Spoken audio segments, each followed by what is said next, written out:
Avec la démocratisation de l'accès à l'éducation, les enseignants accueillent des élèves différents. Cela dit, avec des classes hétérogènes, la démocratisation de la réussite ne va pas de soi.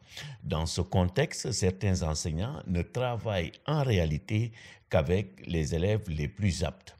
Pourtant, il existe des méthodes pédagogiques qui permettent de faire progresser tous les élèves.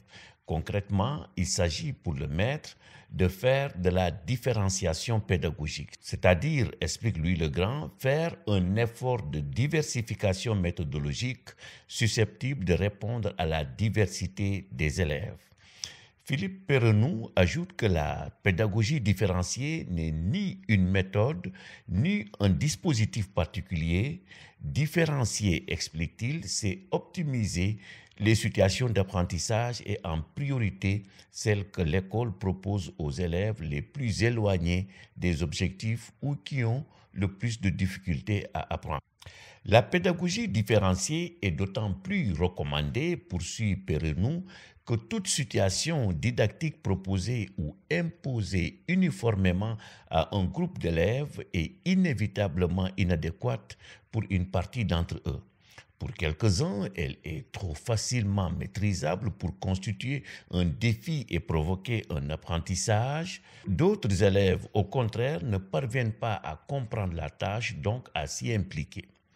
Nous n'avons pas le droit de faire comme si tous les enfants d'une classe d'âge étaient semblables. Leur maturité cognitive et affective diffère autant que leur développement physique, appuie Jeanne Molly. Philippe Mérieux rappelle toutefois qu'il n'est pas possible d'individualiser complètement le fonctionnement d'une classe.